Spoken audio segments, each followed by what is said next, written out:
Alrighty, story time. This is vlog number 1. It's about my charcoal barbecue, and I think the 2 morals from this story are that the thing that you should be afraid of is not what you tend to actually be afraid of before you do the thing. And then the second idea is knowledge comes through action and not through thinking. So let's begin. I used to live in Mexico City. I lived there for 3 months. And during those 3 months, I would go 7 to 10 times a week to this Japanese restaurant called Wanwan's. It was in the gay quarter, and they were so good that Japanese businessmen, when they were visiting Mexico, would only eat at this restaurant, according to their Google reviews and according to me, because when I went there, it was packed with Japanese people and Mexican people, and sometimes some English tourists or Anglophone tourists, but that's it. And anyway, it was a ridiculously good place. They would have these lunch specials for $14 or $15 Canadian, which is $10 American, and they were so good.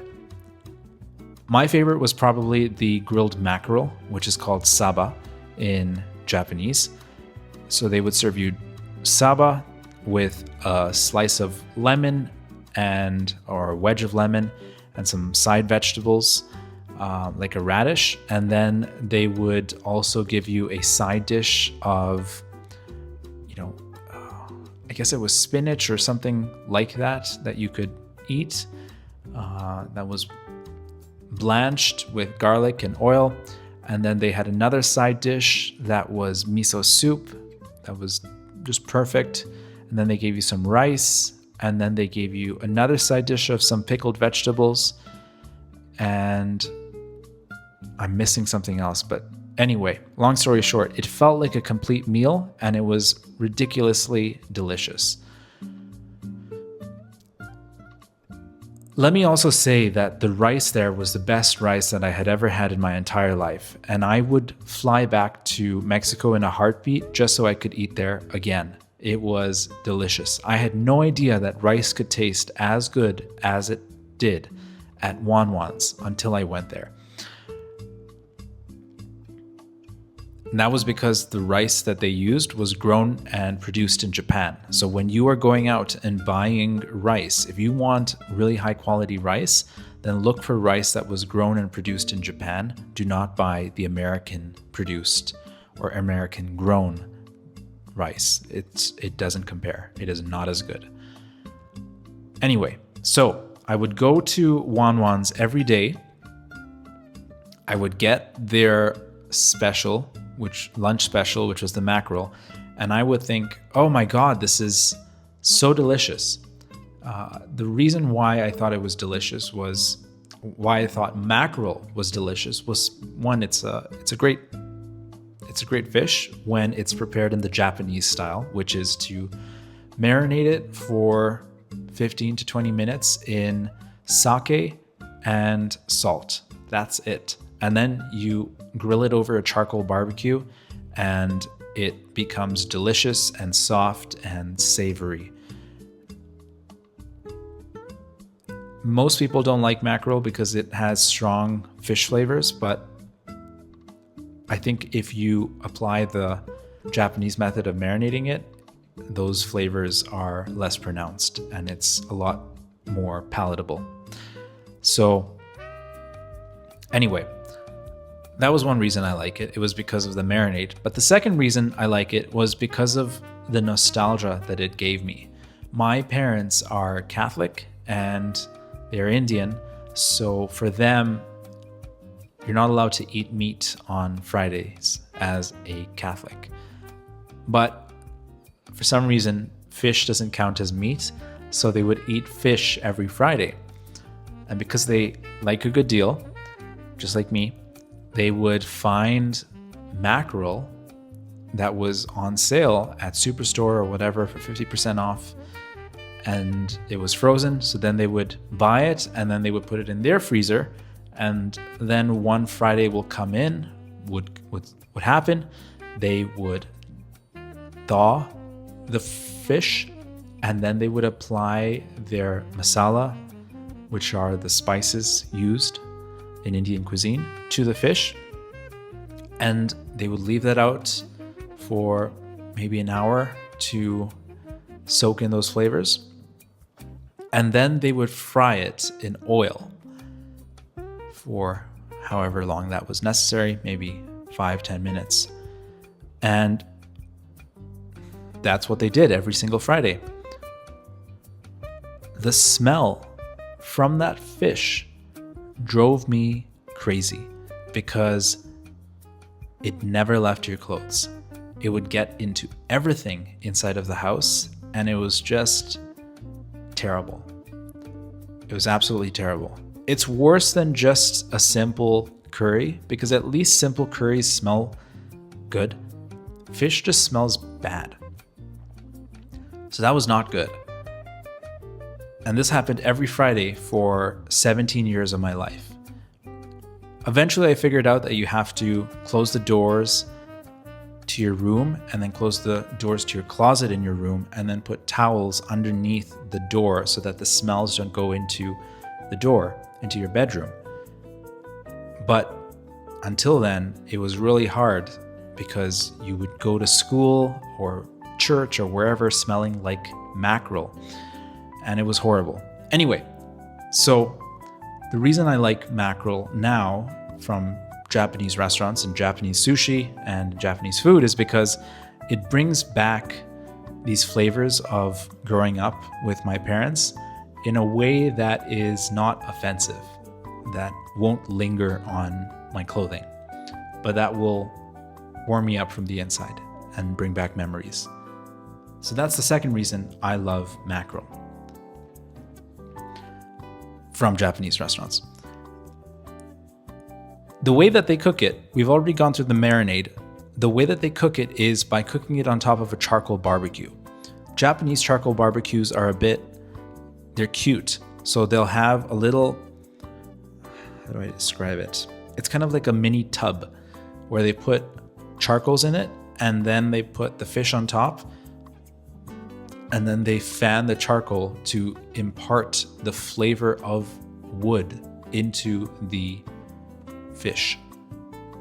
And that's how they cooked this mackerel for me every day whenever I went there.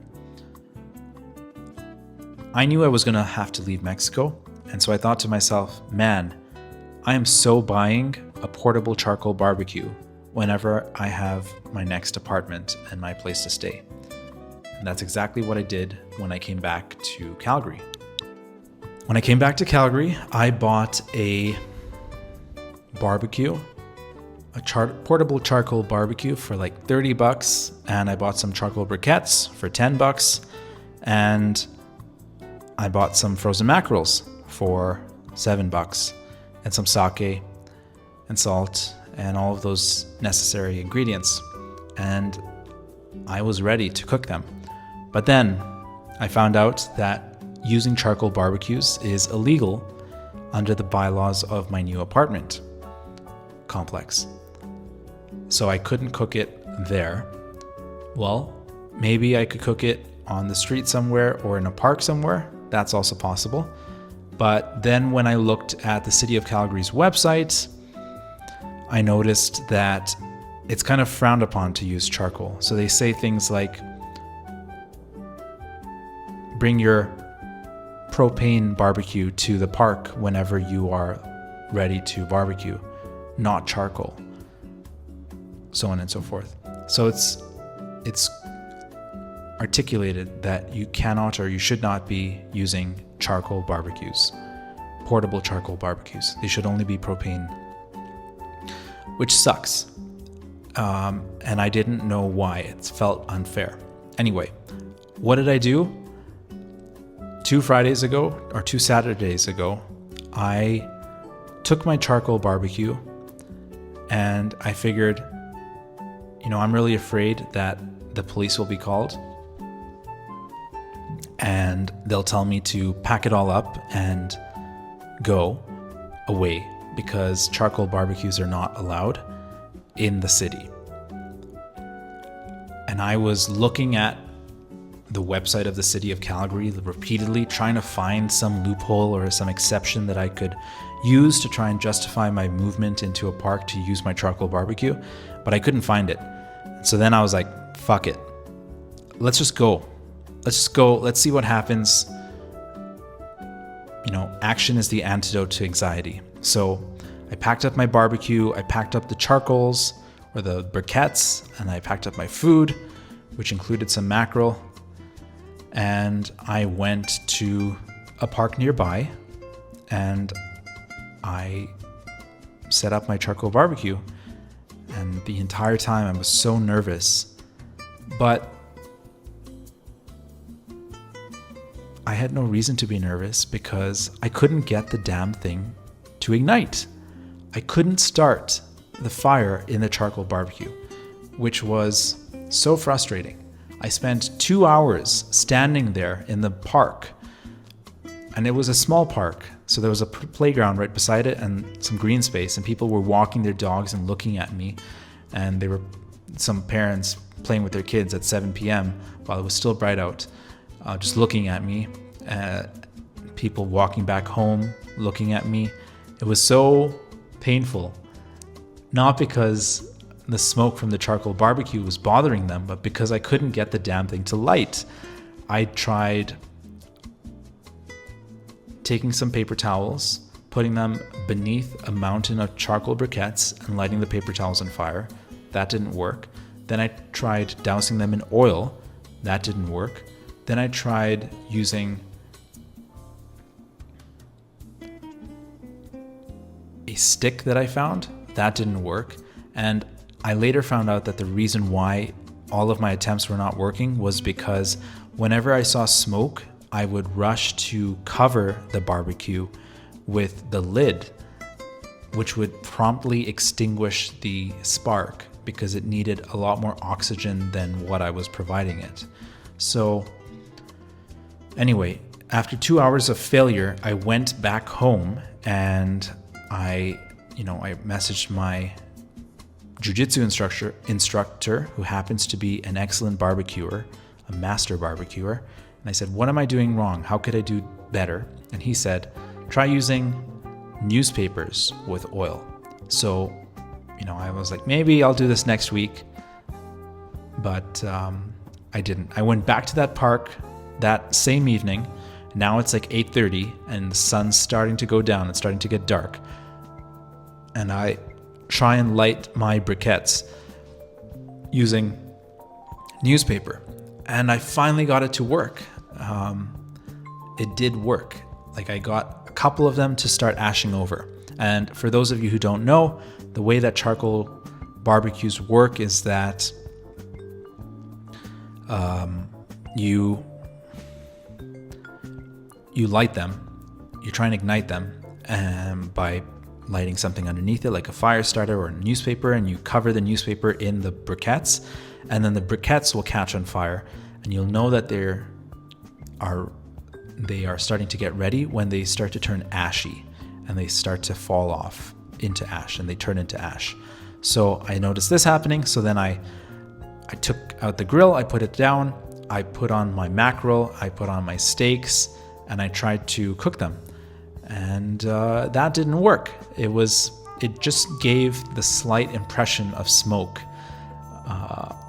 And the reason I found out later on for why this was happening was because I did not use enough charcoal briquettes. You need to have like a minimum number before it'll really take off on its own and keep itself warm and well lit. If you don't use enough, then there just won't be enough heat produced to keep the coals hot.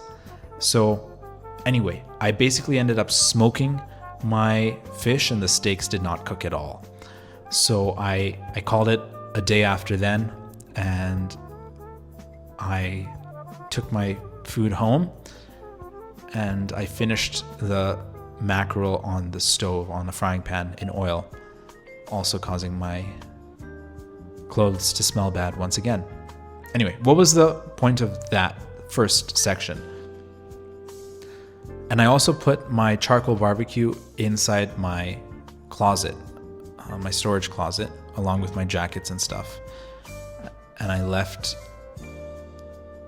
it outside. No, I didn't put it in the closet. I put it in the middle of my living room.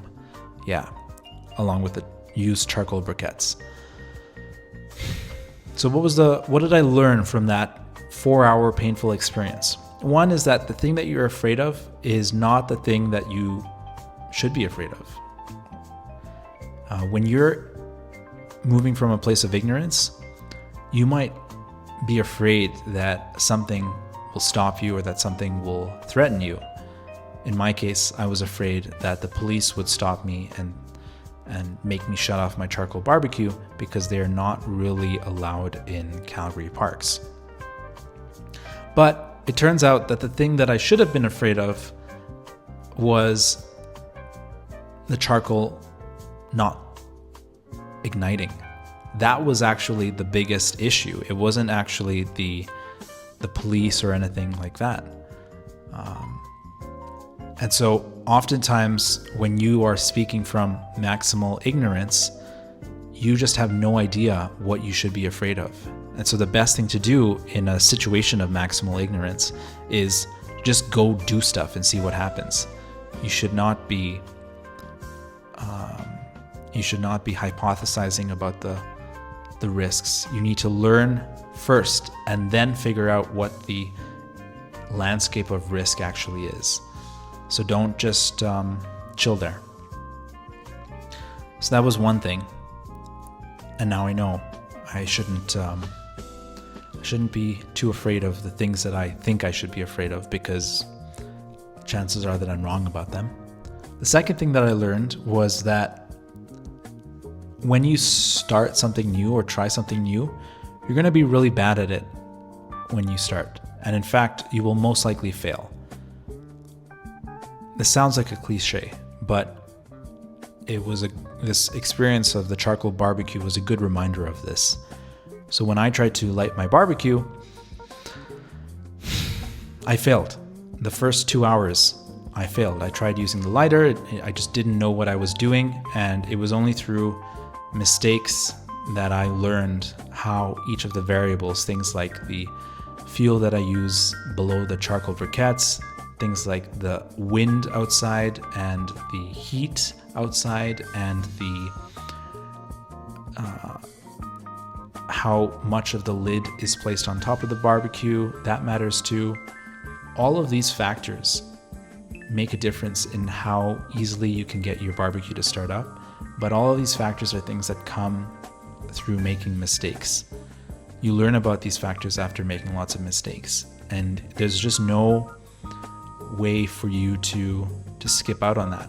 I guess you can watch a bunch of videos, but I had watched a bunch of videos and I still made these mistakes. No one says in one video, oh, you need to do X, Y, and Z, and not do X, Y, and Z, and take X, Y, and Z into account.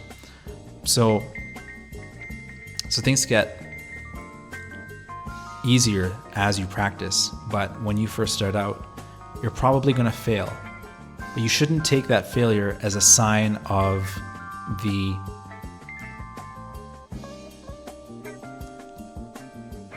intrinsic worthlessness of the practice or action that you're trying to do.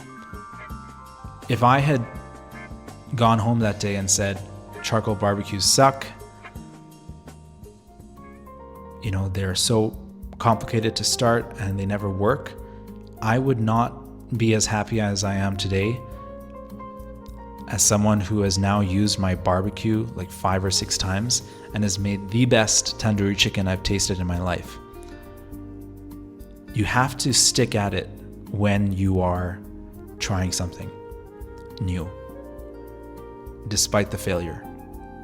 That's the only way that you're going to learn how to do it better and how to figure out what matters. And that's actually what I'm doing here with this vlog.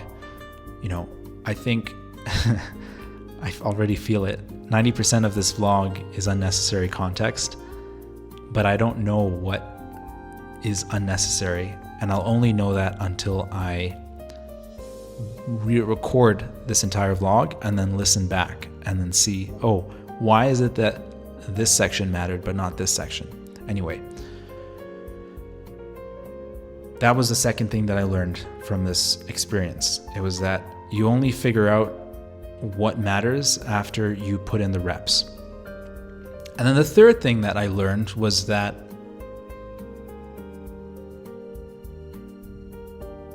there's going to be consequences to you learning and you doing something new, and interacting with something new. And the biggest consequence, I think, was the smell of smoke that colonized my apartment the morning after I had left my charcoal barbecue in the living room. That was something that I didn't expect, but kind of should have known in hindsight. I had left my charcoal barbecue in the living room, and the next morning it smelled like smoke. It was terrible. And that was because the embers were still giving off charcoal smell, I guess. Anyway, I should have left it outside. I was worried that the entire apartment would smell like smoke, and fortunately it didn't the day after. But you've got to keep an eye out for unintended consequences, I guess. And then, so you should, just because something's over doesn't mean it's always over. There might be something lurking that you didn't know about that still needs to be addressed afterwards. So keep your eyes open for those unintended consequences that pop up. And as you're doing the thing, because you don't want to be hypothesizing about potential issues before you've started it, as you're doing the thing, hypothesize about potential issues and see if it's the best plan of action that you have. So I think I should have thought to myself, should I leave this here or should I leave this out? And I should have left it outside just in case it caught on fire or it smelled bad, whatever. Now I know.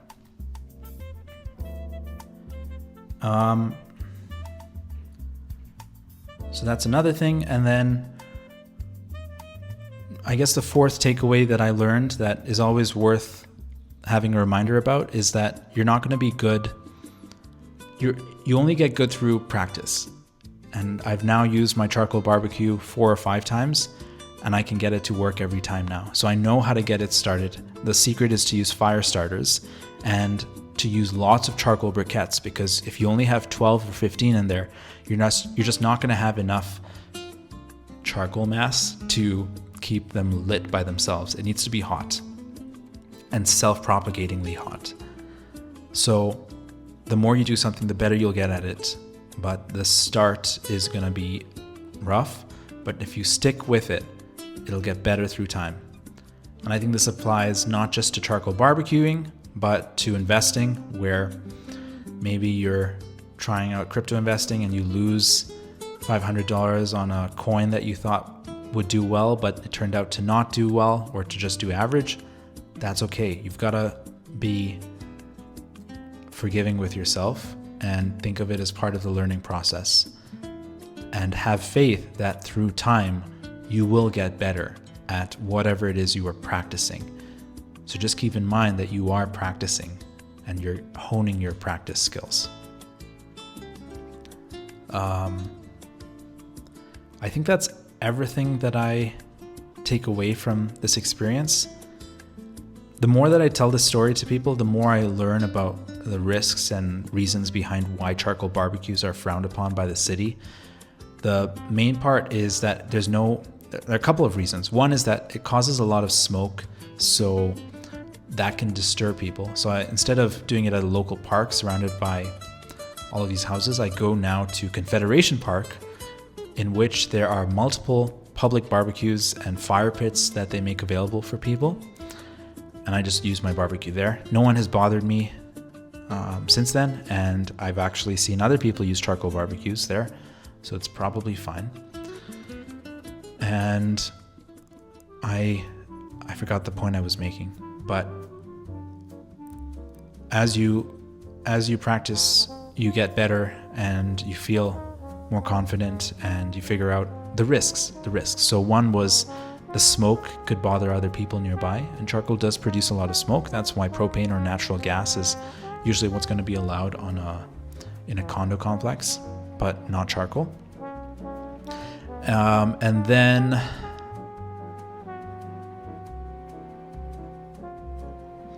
there's the risk of fire because you cannot put out the charcoal briquettes easily. You cannot turn off a little knob, unlike propane.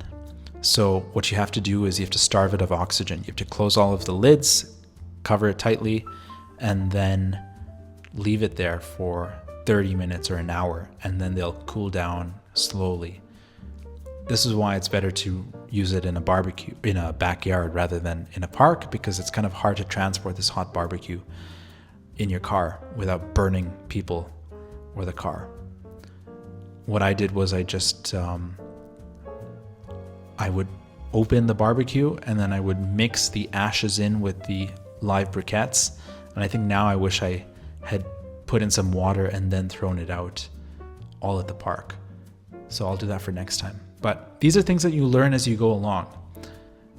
Anyway, that I think is my charcoal barbecue story and the life lessons that I take away from it, which are always good to remember. Thanks for watching.